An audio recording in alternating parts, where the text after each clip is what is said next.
Holy Moments, a Handbook for the Rest of Your Life by Matthew Kelly. Part 2, Holy Moments Explained. An icon of goodness. A man was traveling from Jerusalem to Jericho when he was seized by robbers, who stripped him, beat him, and went away, leaving him half dead. Now by chance a priest was going down that road, and when he saw him, he passed by on the other side. In the same way, a scholar was traveling by the path. When he came to the place and saw the man laying beaten by the side of the road, he looked away and quickly passed by on the other side. But a Samaritan traveling in the region saw the man and approached him. Seeing that he was naked and badly beaten, the Samaritan was moved with pity. He took the wounded man in his arms, treated his wounds with wine, and soothed them with oil, and then bandaged them. The Samaritan put the unfortunate man on his donkey, brought him to an inn, and took care of him. The next day he took money from his own purse, gave it to the innkeeper, and said, "Take care of him. When I return, I will repay you whatever more you spend." The Good Samaritan is legendary. He is a worldwide icon of goodness. He is recognized by believers and non-believers alike. Anytime someone goes out of his or her way to selflessly help others, especially a stranger who is in need, we refer to that person as a Good Samaritan. Even secular media outlets use the term. The Good Samaritan is the patron saint of holy moments. What the Good Samaritan did was a spectacular holy moment, but it's important to understand that his character was predisposed to that action. His soul had been prepared with hundreds of choices and decisions before that day. His heart was gently inclined towards the needs of others. The other men who didn't stop to help the stranger in distress had their reasons for not stopping. I wonder what their hearts were inclined toward. Is your heart inclined toward the needs of others? Or is it leaning away from others? The world needs more Good Samaritans. The world needs more holy moments.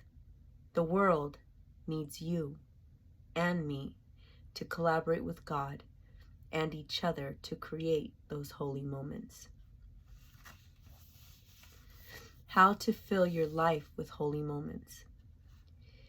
You are probably yearning to know a little more about holy moments, and specifically how you can begin to activate them in your life. That's the Holy Spirit stirring within you. Our hunger for goodness comes from God. Let's break down a holy moment, line by line, concept by concept. A holy moment is a single moment in which you open yourself to God. You make yourself available to Him.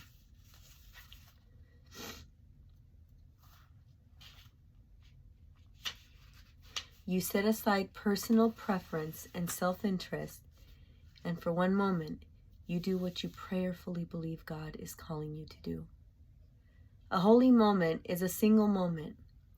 The beauty of a single moment is that it's not overwhelming. It's not a day, a week, a month, or even a whole hour. It's just one moment. In that one moment, you discover what you are capable of doing and who you are capable of being. Both discoveries will amaze you. In which you open yourself to God. Are you open to God? Sometimes we are, and sometimes we aren't. We can be open to God in some areas of our lives, but closed to Him in other areas of our lives. Holy moments give us the chance to experience what it's like to be 100% open to God, because no matter who we are or what we have done in the past, we are all capable of opening ourselves 100% to God for a single moment. You make yourself available to Him. If you want to see miracles, make yourself available to God. When we make ourselves available to God, amazing things happen. Throughout history, God has collaborated with the most unlikely people to make amazing things happen. And now, He wants to collaborate with you. God almost never chooses the most qualified person or the people in positions of power and authority. God chooses people nobody would expect. When God is looking for someone to collaborate with, He chooses those who make themselves available to Him. He does not see your past as an impediment to your future. The rest of your life begins the moment you make yourself available to God. You set aside personal preference. Personal preferences are great. We prefer certain types of food, music, chocolate, movies, sports, books, animals, and cities. We all have personal preferences, tons of them, but our preferences don't stop here. We prefer specific outcomes and situations. We have preferences about what people say and do, and all these preferences can become self-serving and blind us to what is best.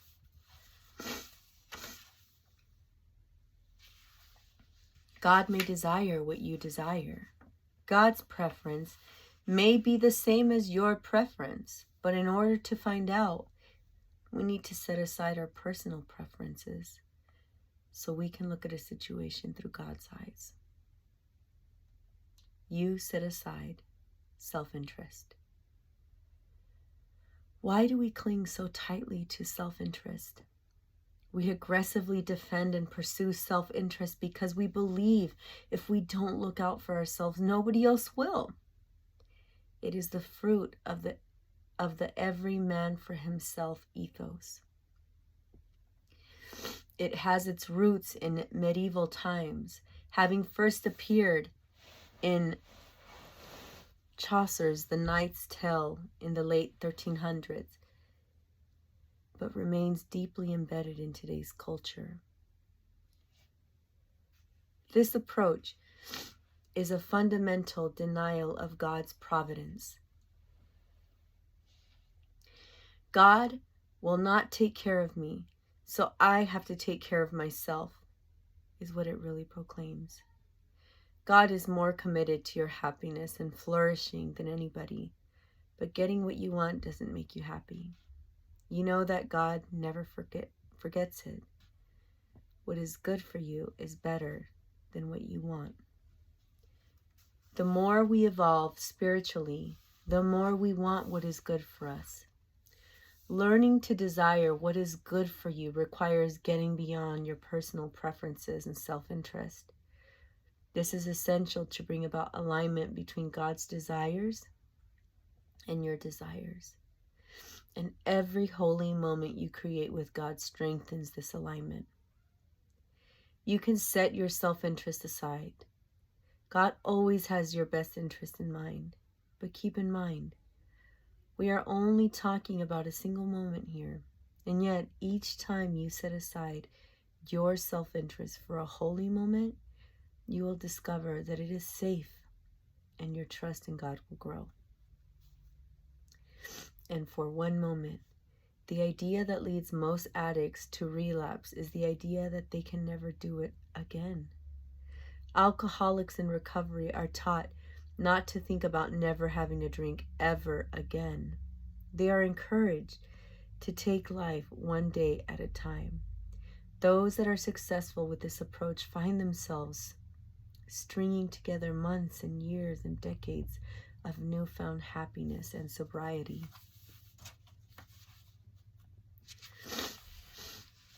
We're just talking about a single moment here. One holy moment. We're not even taking life one day at a time. We are taking life one moment at a time. It's essential to remember that at every point in our journey together, we are simply trying to find out what is possible in a single moment. Once we understand the power and possibilities that a single moment holds, it soon dawns on us what stringing a few of these moments together could accomplish. You do. Holy moments are active, not passive. They don't just happen. We make them happen in collaboration with God. We choose them. A holy moment is a grace-filled, prayer-directed action. What you prayerfully believe. Prayer-guided action is powerful. Seek God's counsel before you act. The Holy Spirit yearns to coach, mentor, advise, and guide you in every moment of your life. I have never met anyone who relied too much on the Holy Spirit, though I often rely too little on him. God is calling you to do. God is calling you every day to new adventures and opportunities. He often sends them disguised as opportunities for holy moments. The Holy Spirit wants to guide you in wisdom in each moment of the day. When we listen to the voice of God and do what God is calling us to do, we live deeply fulfilling lives and our souls erupt with joy. There are so many things that we cannot change in this troubled world. When we focus on the negative, our energy is quickly drained. We become anxious, stressed, overwhelmed, exhausted, because it is demoralizing to feel helpless. But we are not helpless. The power of holy moments demonstrates that we are the opposite of helpless. The principle of holy moments teaches us to focus on the good we can do. This energizes us. Some moments are holy, some moments are unholy, and our choices can guide a moment in either direction. This is an enormously empowering truth. Let holy moments show you what is possible. Everyday examples of holy moments. How many situations do you see each day in need of holy moment? One of the things I love about this idea is how universally practical it is. It can be applied to every situation and every aspect of our lives. In a workshop recently, I asked the group to put together a list of the 10 aspects of life that mattered most. This is what they came up with: health, marriage and family, work, spirituality, home life, finances, friendships, recreation, community, and personal growth. Holy moments can be applied to each of these aspects of our lives, and holy moments will improve all of these aspects of our lives. Holy moments make us better husbands and wives, parents, children, friends and neighbors, brothers and sisters and colleagues and citizens. Holy moments make us better human beings. That's why everywhere you go, you will see opportunities for holy moments. This isn't just a theory. It can be activated to improve every aspect of our lives. My son Walter came into my office this evening to say goodnight. As I was working on this manuscript, he asked what I was working on, and I explained. Did you have any holy moments today? I asked him. He thought for a minute, then replied, I'm not sure. Earlier that day I was driving him home, and he said, do you think that we should stop and get Ralph some donuts? Walter doesn't care for donuts, but his little brother Ralph loves donuts. So we stopped and got him some. Now, I said to Walter, that was a holy moment driving home today when you suggested we get some donuts for your brother. That was very thoughtful, and I am so proud of you. Walter glowed. We got home to discover that little Ralphie was having a tough day. But when his big brother walked through the door and gave him the donuts, he beamed. And I could see his spirit beginning to rise. It was a little thing, a tiny thing, and that's what we forget. Little things make a big difference. Let's look at more real-life examples of holy moments. John Miller discovered that his neighbor 3 houses down had broken his leg. He had never met his neighbor, but on Saturday, when he was mowing his lawn, he noticed the lawn 3 houses down was getting a little long. So when he was finished mowing his lawn, he went down and mowed his neighbor's lawn. That was a holy moment. Mary Wright goes through the drive-thru to get coffee each Friday morning and pays for the person behind her. When I asked why, she replied, "So many reasons, I guess. We need to look out for each other. Lots of people have been generous to me. People need to know that there are generous, thoughtful people in the world. And ultimately, I believe that thoughtfulness and generosity are contagious and can change the world." That's one of Mary's holy moments. And she's right, holy moments are contagious. Lillian Lopez thought she was going to lose her mind over her teenage daughter's attitude and behavior. She had prayed for months asking God to do something, but it turned out God wanted Lillian to do something.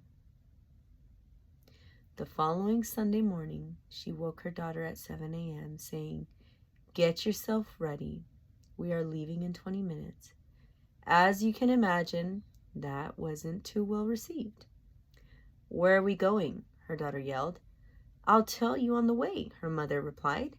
Earlier in the week, Lillian had bought 2 leather-bound journals. They weren't expensive, but money was tight, so they didn't come without sacrifice. Lillian took her daughter to their favorite breakfast spot. After they had ordered, she pushed one of the journals across the table. "What's this?" her daughter asked. "It's the book of your life," Lillian answered. "A place to write your hopes and dreams. A place to plan, and somewhere to doodle when doodling is what best helps you think about your future." Her daughter's eyes began to fill with tears. It was a holy moment. "So what are your dreams?"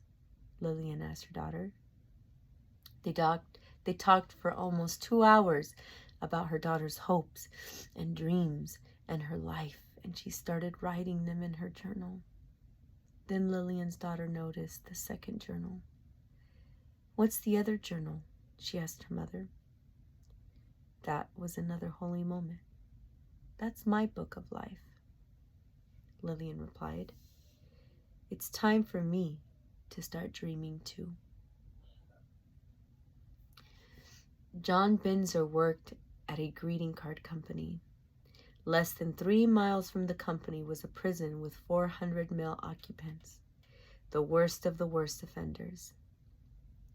Joan had worked at the greeting card company for 13 years, and every morning, as she drove past the prison, she wondered about the prisoners and what had gone wrong in their lives. As a mother, she couldn't help but think how hard it must be for their mothers.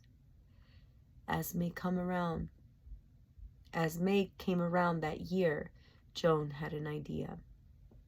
She went to her boss and said, "What if our community service project this quarter, we take some Mother's Day cards and stamps over to the prison for the prisoners to send to their moms?" Joan's boss said he would check with the prison and get back to her. The following week, he told Joan the prison warden was very appreciative and supportive, so Joan and 9 of her colleagues went over to the prison with 200 Mother's Day cards, thinking that not all the prisoners would necessarily want to participate. It quickly became apparent that her assumption was completely wrong. Before Joan had helped a dozen prisoners pick a card for their mothers, she had been asked 7 times, "Would it be okay if I took 2? Joan finally worked up the nerve to ask one of the prisoners, "What is your name, sir?" Jim. My Johnson, ma'am, he replied. Why do you want to, Jimmy? Joan asked. Well, my mom did the best. My mom did the best she could, but she had her own problems, and so I was mostly raised by my grandmother. So I was thinking, if it's okay with you, good people, I would send one to my grandmother too. Joan had to use all her strength not to burst into tears. There were 400 inmates in the prison that day, and every single one wrote a Mother's Day card. That's 400 holy moments. In fact, Joan and her company ended up mailing 657 Mother's Day cards for the inmates. Tony Harris discovered something about himself. He is a very impatient listener. He constantly finds himself wanting to jump in, interrupt, and make a point. For the past 4 years, he has been consciously trying to become a more patient listener. That's a lot of patient holy moments. Just by focusing on changing this one horrible habit I developed over my life, I find I am more patient with my wife, my children, my colleagues at work, my pastor, the strangers who cross my path, even the people who really irritate me. Holy moments cannot be contained. They reach out into every relationship and aspect of our lives. Anastasia Petrov is a Russian immigrant and a nurse. I love America, she says to me with her 62-year-old smile. A few years ago, one of the other nurses at the hospital got cancer, and I had to take some time off of work. Anastasia didn't know her very well, but she knew that the other nurse had 3 kids and that she needed to work. The hospital's policy allowed for the sick nurse to have 6 weeks off with pay, but after that, her time away from work was without pay. At lunch one day, Anastasia heard some of the other nurses talking about doing one of those line funding projects to help out. We can do better than that, Anastasia said to her colleagues. They all turned and stared at her in surprise. You see, Anastasia was a quiet woman. She was a listener. Plenty of lunch breaks would pass without her saying a single word. Perhaps it was just her personality, or maybe it was the result of being raised in Russia under the weight of communism. What do you mean? One of her colleagues finally asked. Everyone loves Jane, the sick nurse. She's always doing kind things for people. Each nurse has 3 12-hour shifts a week. All we need to do is find 3 nurses each week to volunteer to do an extra shift. The other nurses stared at her with astonishment and admiration. I'll organize the schedule, Anastasia added. And so she did. Each week, while Jane was off work, Anastasia found 3 nurses to do an extra shift so that Jane could continue to be paid her full salary. I learned about this from Sophia, another nurse at the hospital. How long was Jane off from work? I asked Sophia. 3 years. She replied with a smile. Anastasia is a saint, she continued. Talk about holy moments. I figure Anastasia triggered about 10 million holy moments at lunch that day. Holy moments come in all shapes and sizes. Here are some more everyday examples. Control your temper, even if you are fully justified in losing it. Pray before making a decision. Encourage someone, coach someone, praise one, affirm someone.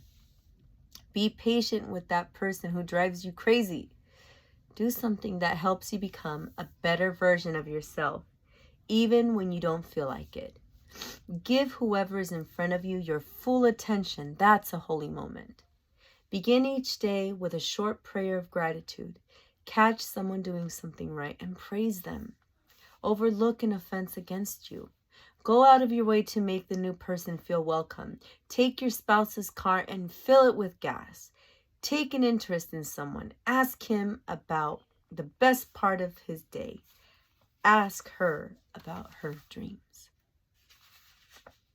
Give someone a life-changing book. Stand up for someone who is being bullied or belittled. Write a love letter. Clean up the mess even though you didn't make it. Express your appreciation to someone who helps you.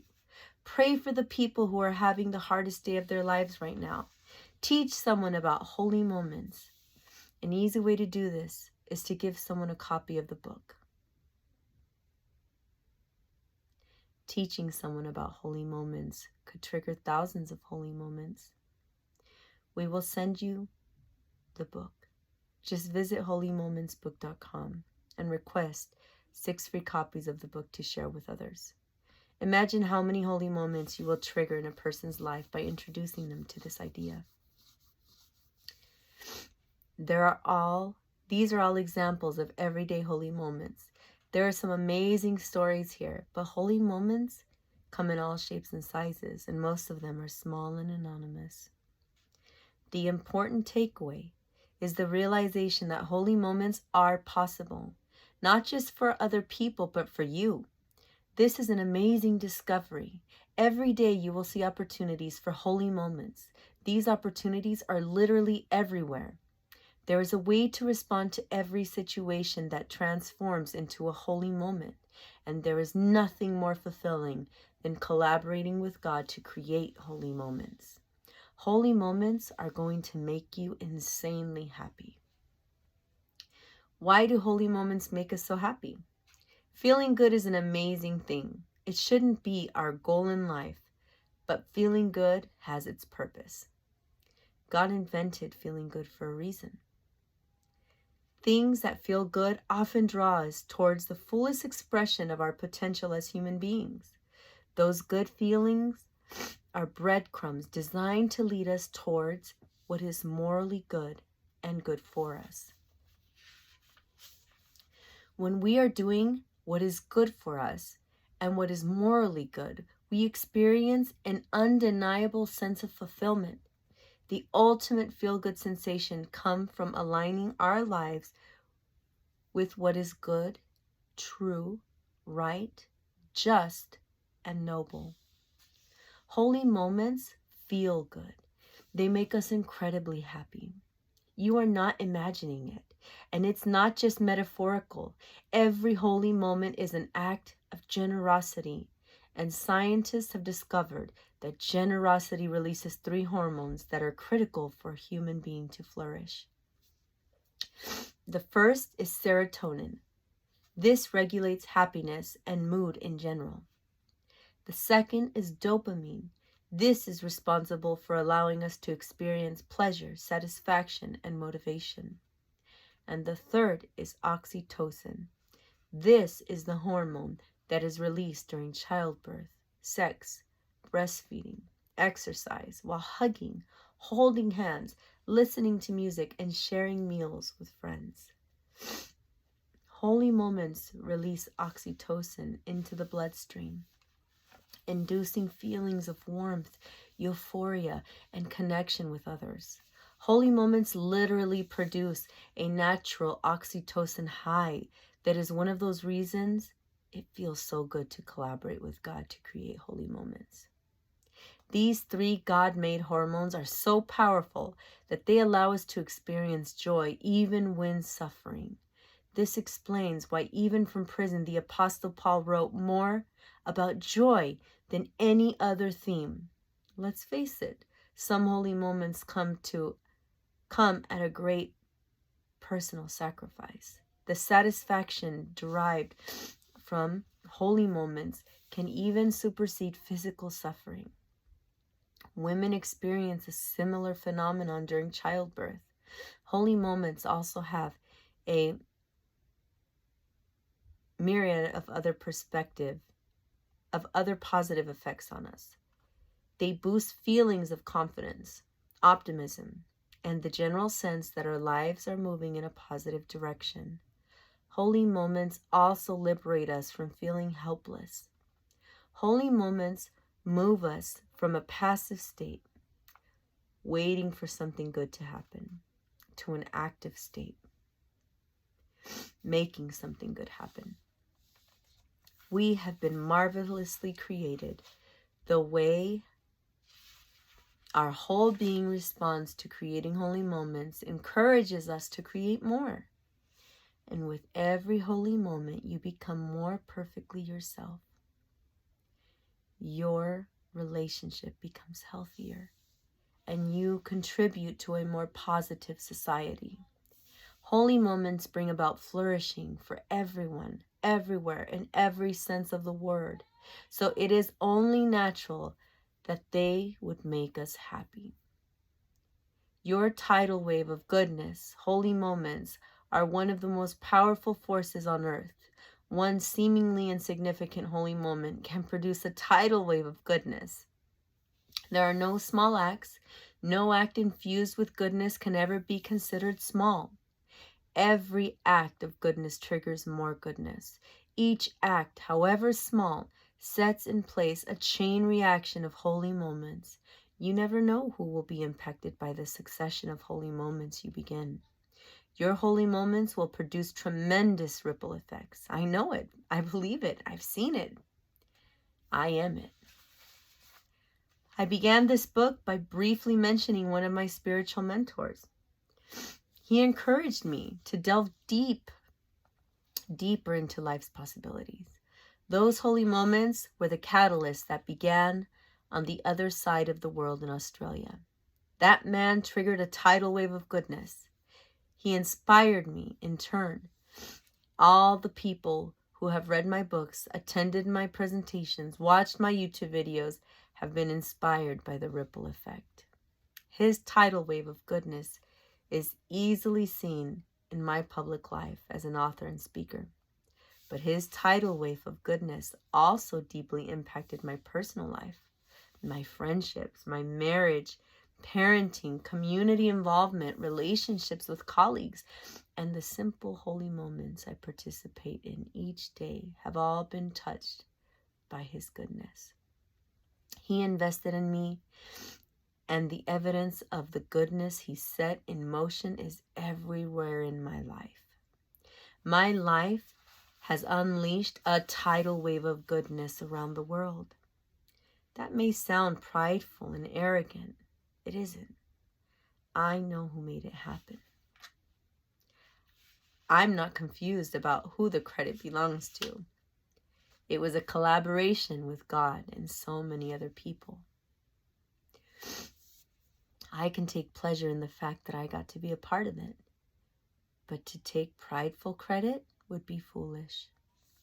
My parents and teachers, brothers and friends, coaches and pastors all helped set this tidal wave of goodness in motion.